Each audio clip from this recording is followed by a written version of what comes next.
From our archives, the Billy Graham Classic. Uma professora na Califórnia, mãe de 6 filhos, foi sequestrada há algum tempo por 5 traficantes. Ela foi esfaqueada 20 vezes nas costas.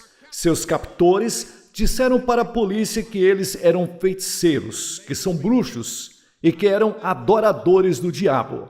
Em Montana, há algum tempo, uma assistente social de 22 anos pegou uma carona perto do Parque Nacional de Yellowstone e o caroneiro atirou na cabeça de sua vítima, atacou brutalmente o cadáver e disse para a polícia que adora o diabo.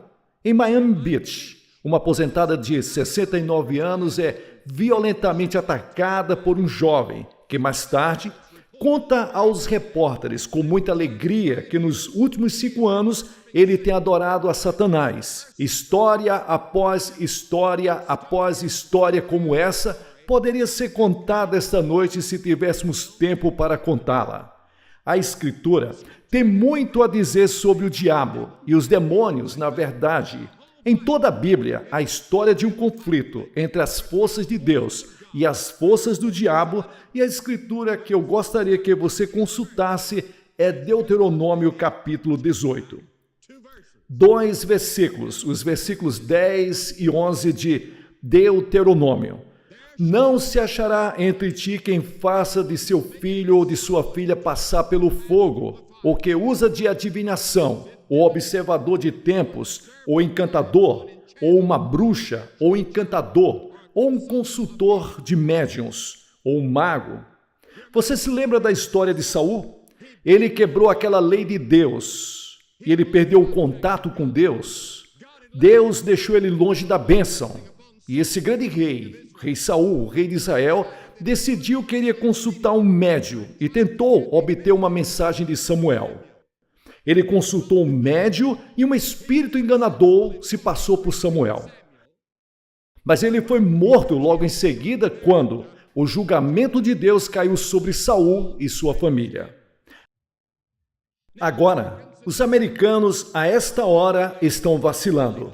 De acordo com as últimas pesquisas, alguns negam completamente a existência do diabo, mas outros têm um fascínio antinatural, com o diabo e com os demônios e com o exorcismo, e outras coisas no ocultismo, e por causa do sucesso do filme O Exorcista, outros novos filmes estão sendo produzidos, falando do diabo. Mas um pastor que viu um desses filmes disse recentemente: era desagradável, repulsivo, nojento, pornográfico e obsceno. Eu mesmo não vi nenhum desses filmes, não pretendo me expor a esse tipo de coisa. Mas um padre jesuíta que viu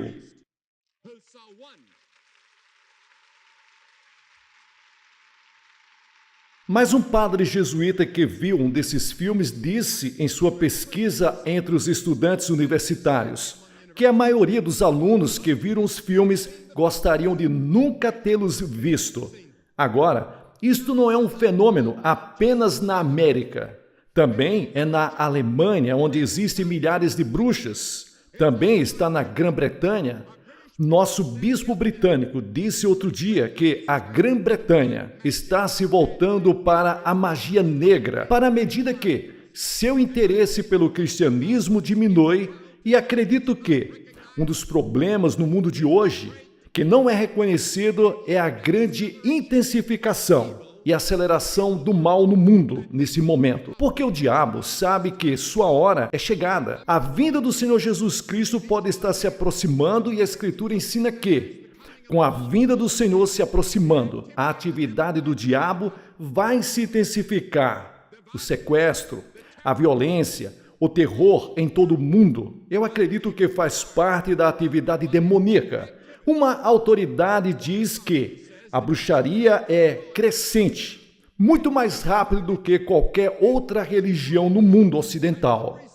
E uma das razões pelas quais eu acho que os jovens se envolvem é porque isso os envolve e traz a um retorno para a natureza, em um sentido de adoração dos deuses naturais, encontrando algum poder dentro de si.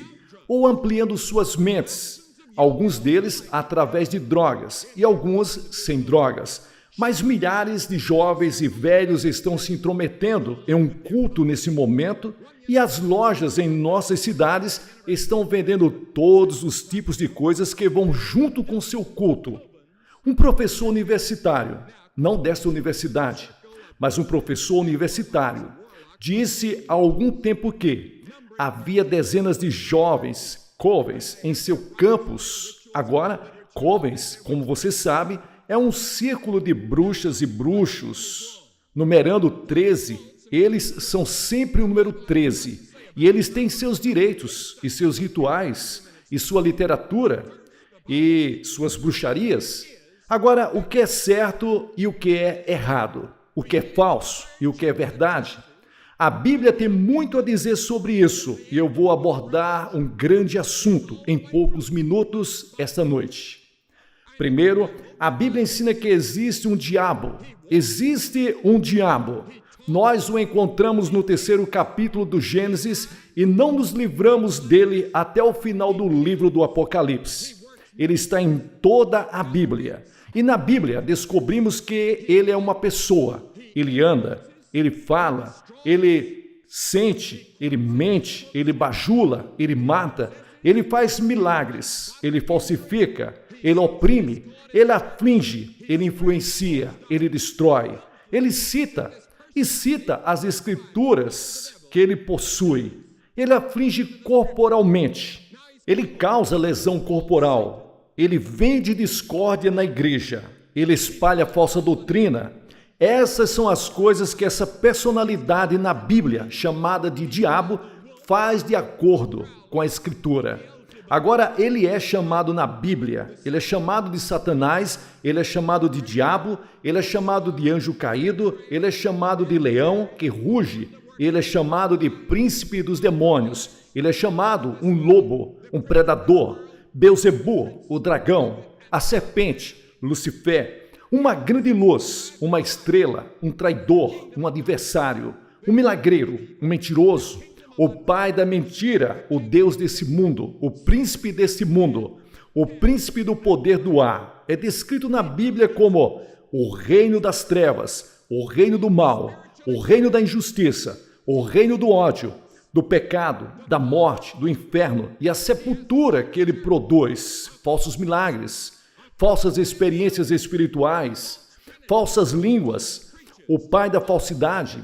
Ele tem uma falsa igreja, um falso evangelho, um falso plano de salvação, uma falsa trindade, falsos pregadores, falsos profetas. E o que a Bíblia diz sobre o diabo agora, a palavra Lúcifer significa barril de luz, aquele que brilha, é uma luz enganosa, não a luz verdadeira, é uma luz enganosa, é uma luz falsa que promete liberdade e vida, mas ele produz apenas tristeza, escravidão e morte.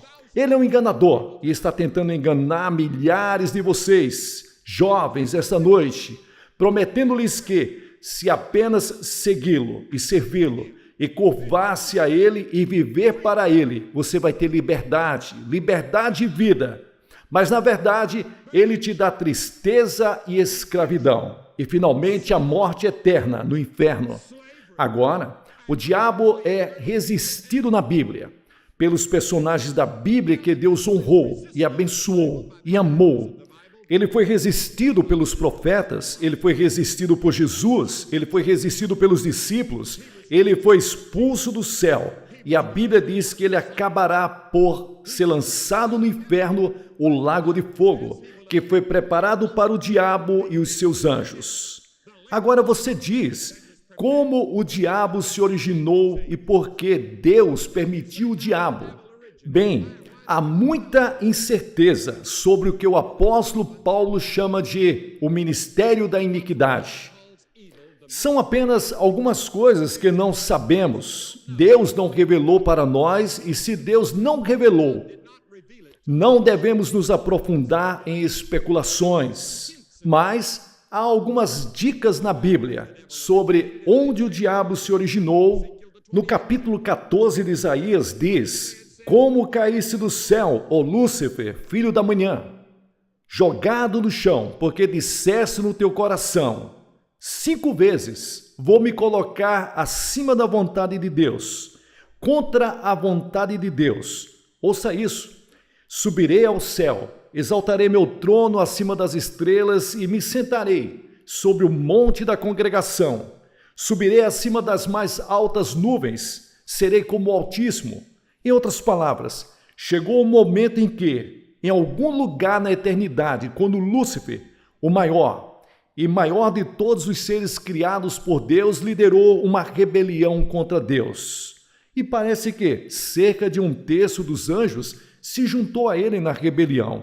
Eles foram expulsos do céu, eles caíram sobre a terra, e o diabo e seus anjos caídos agora se tornaram demônios. Estão ativos nesse planeta, estão sob julgamento, estão derrotados pela cruz e pela ressurreição. Eles finalmente serão lançados no inferno, mas enquanto isso, eles estão ativos e aumentando sua atividade agora. O pecado de Lúcifer foi o orgulho. Ele queria ser como Deus, ele queria estar acima de Deus, ele queria ser maior em todo o universo. Então, ele liderou a rebelião. Você diz, de onde ele tirou essa ideia? Nós não sabemos. Como o pecado entrou em seu coração? Não sabemos porque Deus o permitiu? Não sabemos. Isso não está revelado. Deus não revelou, é o ministério da iniquidade. É algo que não entendemos e nunca será resolvido até que a batalha do Armagedon, quando nosso Senhor Jesus Cristo vai voltar, seguido por milhares dos exércitos do céu. E ele vai destruir para sempre o diabo e seus anjos. E seremos livres nesse planeta da maior praga, na maior coisa que já aconteceu a qualquer planeta em qualquer lugar do universo. Agora, a segunda coisa sobre demônios, o Novo Testamento deixa claro. Há um demônio, há muitos demônios. Você se lembra da história do 5º capítulo de Marcos? O homem das legiões. Esse homem estava possuído por um demônio, muitos demônios. E afetou sua mentalidade, suas faculdades emocionais e físicas, e Jesus falou com aqueles demônios. Sim, Jesus não falou com o homem, Jesus falou com os demônios. E há várias coisas sobre esse homem que me interessam hoje e são relevantes nesse momento na América. Ele estava nu e atacava as pessoas, era violento, tão violento. E olha a violência no país. Ele queria que os demônios fossem lançados. Os demônios queriam ser lançados nos porcos. Nos porcos. Você vê a combinação que você tem aqui? Você tem a violência, nudez, autodestruição e porcos. Como algumas pessoas chamam a polícia hoje. Algumas das pessoas mais violentas, porcos. Existe uma conexão que eu não sei. Mas é bem interessante que esse homem endemoniado que Jesus encontrou teria todas essas coisas com as quais estamos lutando hoje, agora. A origem dos demônios, como eu disse há momentos atrás, não está claro. Jesus disse, eu vi Satanás cair do céu como um raio. E a Bíblia diz em Apocalipse capítulo 12 que o diabo e seus anjos lutam contra o arcanjo Miguel e seus anjos. Agora você diz o que é isso sobre o exorcismo? Bem, você sabe que a palavra exorcismo realmente significa a palavra expulsar espíritos por um ato religioso ou serviço religioso. É assim que significa expulsar um espírito maligno. E Jesus, claro, foi o maior dos exorcistas. E ele ordenou que os demônios e as forças do mal saíssem das pessoas. E aquele homem de que eu estava falando há pouco, Jesus comandou que aquela legião de demônios saíssem dele e foram para os porcos. E os porcos foram lançados no mar e se destruíram. Agora, o fato do exorcismo é uma realidade, mas é mal interpretado. Algumas das interpretações modernas, originadas, na verdade, nas práticas pagãs, fórmulas mágicas e rituais para expulsar os maus espíritos, são praticados há séculos em sociedades primitivas, geralmente acompanhadas de violência e imposição de dor. Há uma tribo na Índia sobre a qual eu li, onde eles pegam um pavio de algodão embebido em óleo e eles acendem, enfiam nas narinas das pessoas que supostamente estão possuídas por demônios. E a crueldade do exorcismo profissional em muitas partes do mundo está além da nossa compreensão e entendimento. Agora, Mateus, 8º capítulo, nos diz que quando os discípulos trouxeram a Jesus muitos endemoninhados, ele expulsou os espíritos não com um longo ritual, como estamos sendo informados hoje, mas por uma palavra sua. Palavra poderosa. Os seus discípulos expulsaram demônios em um nome do Senhor Jesus Cristo, com uma palavra, o poder do nome de Cristo. E em Marcos capítulo 16, 17, diz que esses sinais acompanharão aqueles que acreditam em seu nome. Eles expulsarão demônios. No entanto, agora um aviso, não saia por aí usando o nome de Jesus Cristo de qualquer maneira, não vai funcionar. Você precisa estar cheio do Espírito Santo, você tem que andar no Espírito, você tem que saber que isso é um demônio e você tem que saber, sem sombra de dúvida, que você tem a autoridade da palavra de Deus por trás de você. E essa autoridade está no nome de Jesus, está no poder do Deus Todo-Poderoso. Agora, como você evita ser possuído ou assediado e atormentado por demônios? Você vê que os demônios têm influência apenas, sim, isso é o que diz, e eu repito, um cristão. Somente quando você está andando em algum pecado, se você permitir que um pecado, além de assediar, tome conta de você, você abriu o caminho para os demônios em sua vida. Enquanto caminhamos com Cristo, se você é um cristão, e você está andando no Espírito, e Deus está com você, e todos os pecados conhecidos foram confessados, você está em comunhão com Cristo. Então você pode andar no meio das situações espirituais mais perigosas e ser protegido por Deus. Você pode reivindicar a autoridade sobre o diabo e seus anjos. Mas eu vou te dizer o que o diabo vai fazer. Ele vai blefar o máximo que puder para levar você a dar, nem que seja um polegar de terreno para ele. Uma mulher possuída por um espírito de adivinhação, que você lembra, incomodou Paulo. E ele disse que aquele espírito maligno saísse em nome de Jesus Cristo. Saia dessa mulher e deixe ela sozinha. E o espírito maligno saiu. Agora, eu pessoalmente já tive essa experiência algumas vezes, mas muito poucas. Eu estava a tentar, pensando, apenas uma vez na América. Lembro-me 2 vezes na Índia. Lembro-me uma vez na África. E uma vez no Extremo Oriente, 2 vezes no Extremo Oriente, e em cada ocasião, de forma muito interessante, a pessoa envolvida usa as mesmas 3 palavras: eu sou livre. Cristo pode te libertar, mas não é como um ritual, não é feito como a maneira como está sendo retratado, é feito em nome do Senhor Jesus Cristo. E cada crente, cada cristão, tem o direito de rezar essa oração com uma pessoa que está em problemas. Agora, muitas coisas que achamos de possessão demoníaca e não são possessões demoníacas. Por exemplo, problemas mentais não são causados por demônios. Alguns podem ser, mas muitos não são. E por isso tem que ter discernimento, que só o Espírito Santo pode lhe dar sobre o que é atividade demoníaca e o que é atividade normal ou da própria natureza. E você diz, como vencemos os demônios quando eles nos incomodam e nos perseguem? Eu quero que você ouça isso. Eu tenho a certeza que todos os verdadeiros crentes não são possuídos por demônios.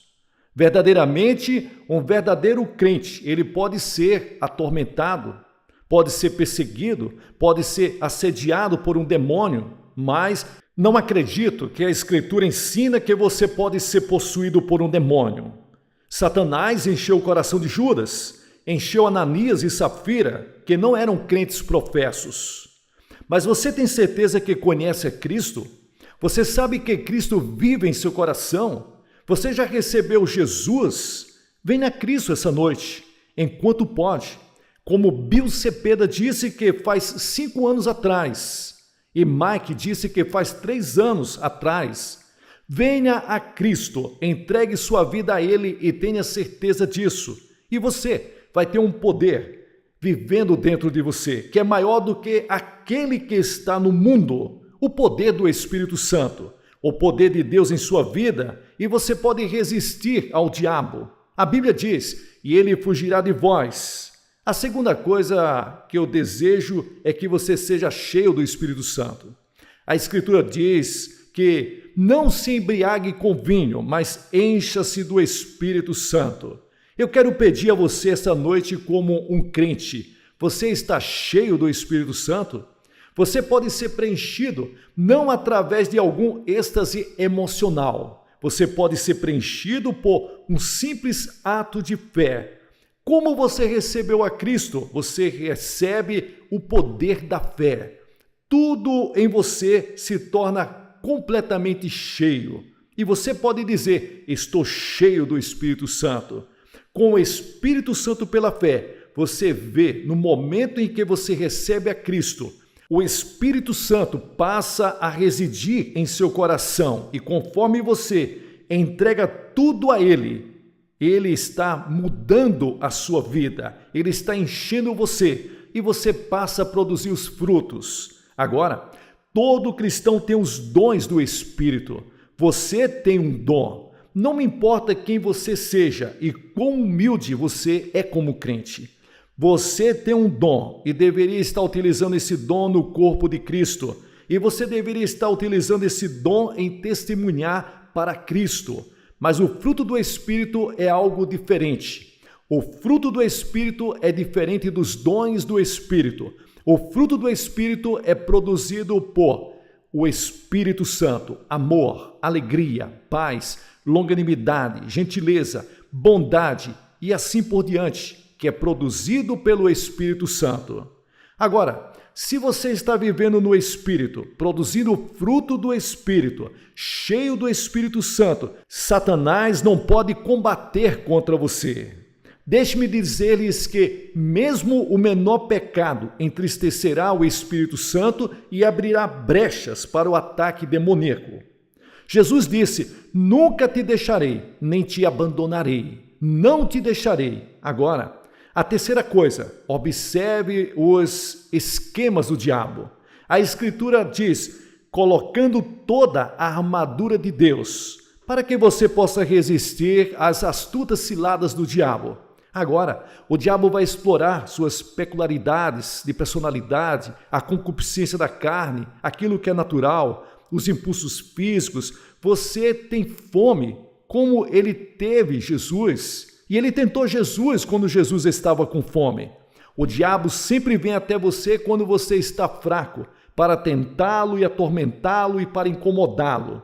Cuidado com aqueles momentos em que você está fraco. Quando você está com fome, ele também usa o desejo sexual. O sexo é um impulso poderoso que todos nós temos e o diabo usará se você der um único centímetro de terreno para ele. A Bíblia nos diz, a nossa luta não é contra a carne nem contra o sangue, mas contra as potestades do mundo tenebroso, contra os espíritos malignos do ar.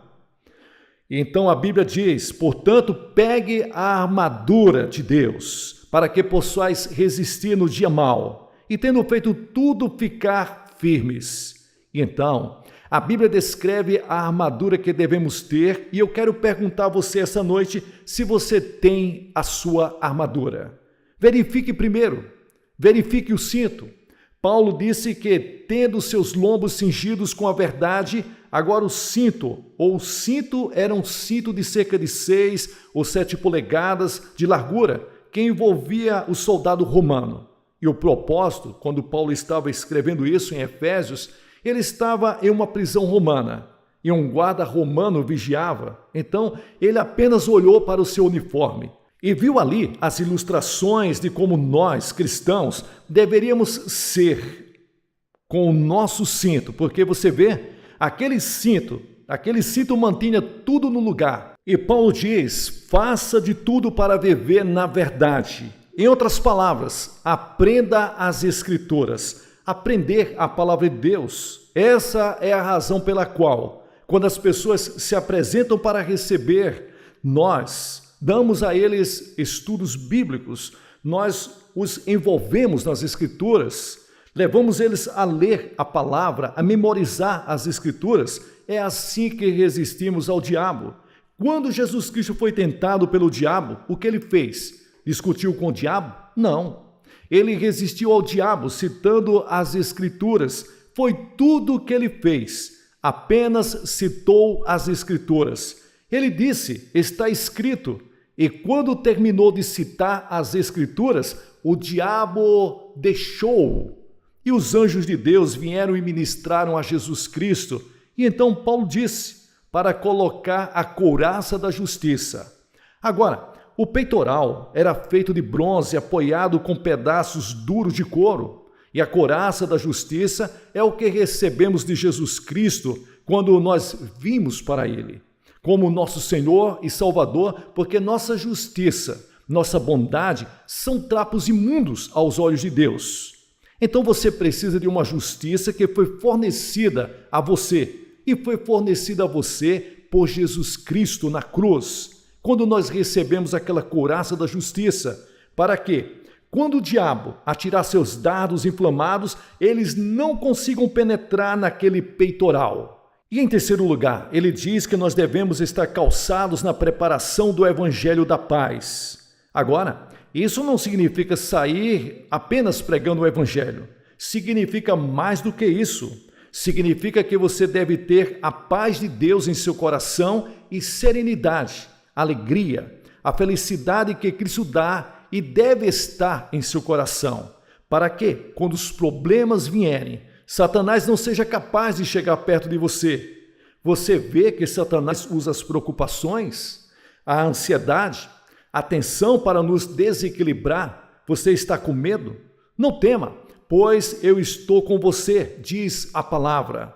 Não olhe ansiosamente ao seu redor, porque eu sou o seu Deus, eu vou te fortalecer. Certamente eu te sustentarei com a minha destra fiel, diz o Senhor, Isaías 41. Você está preocupado com aflição? Todo mundo está com as contas acumulando, pressões, fechamento de negócios, filhos ficando fora da igreja. Quais são as suas preocupações? Você está preocupado? A Escritura diz para não estar ansioso, mas devemos levar pela oração e súplica, com ações de graças, apresentar nossos pedidos a Deus, e a paz de Deus, que excede toda a compreensão, guardará os nossos corações e mentes em Cristo Jesus. E então, em quarto lugar, o escudo que os soldados romanos carregavam.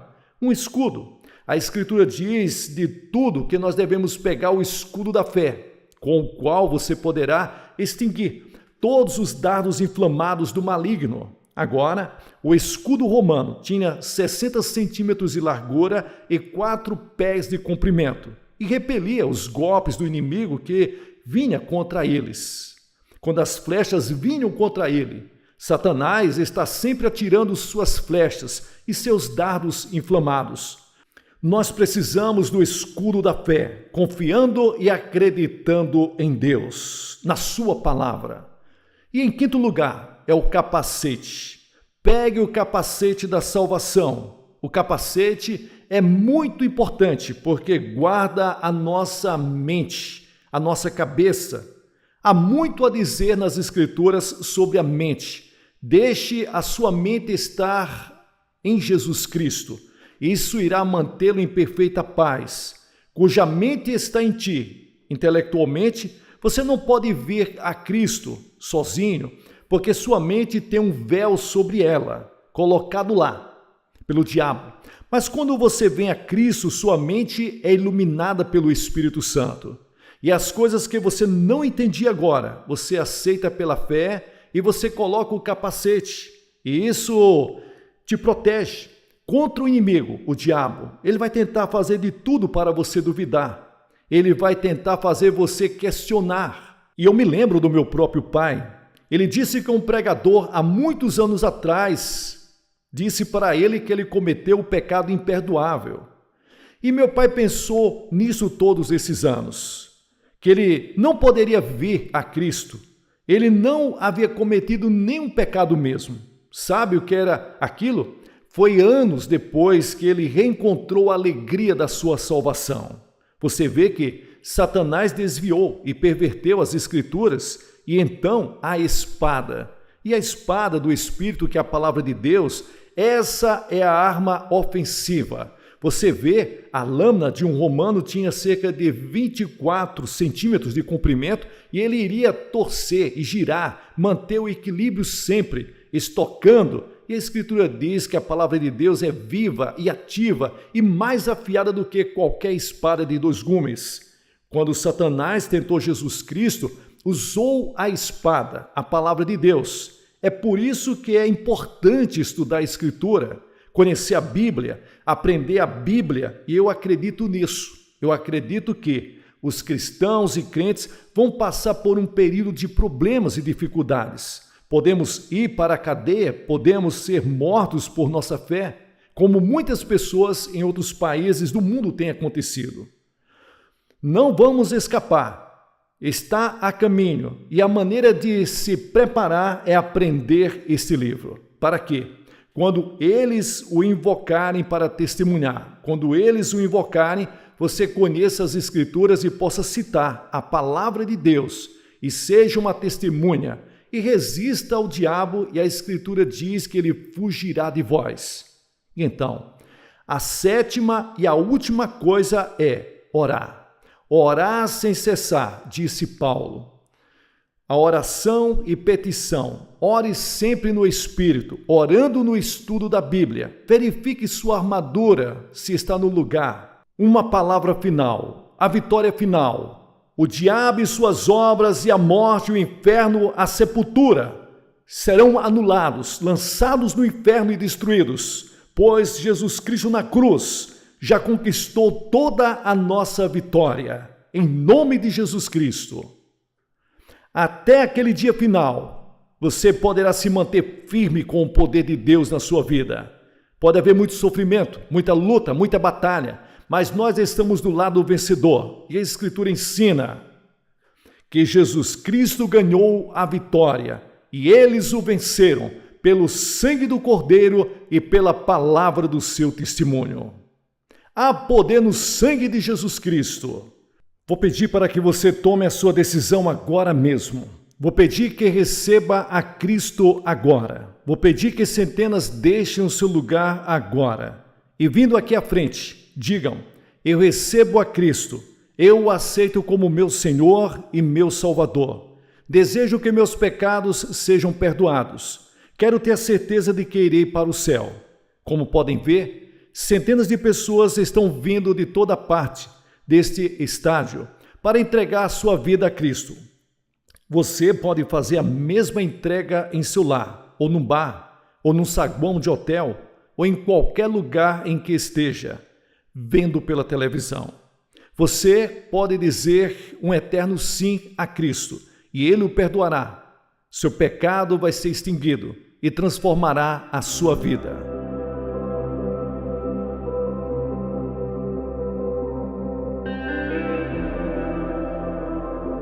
Pessoal, aqui é o pastor Gilson Soares, fazendo as dublagens do reverendo Billy Graham. Que Deus abençoe a todos vocês. Para que possamos fazer mais e melhor, abençoe esse canal e a obra missionária na cidade de Guarabira, na Paraíba, com qualquer valor que Deus colocar no seu coração. Você pode fazer isso através da chave Pix ou do número da conta que aparece na descrição. Deus abençoe a todos.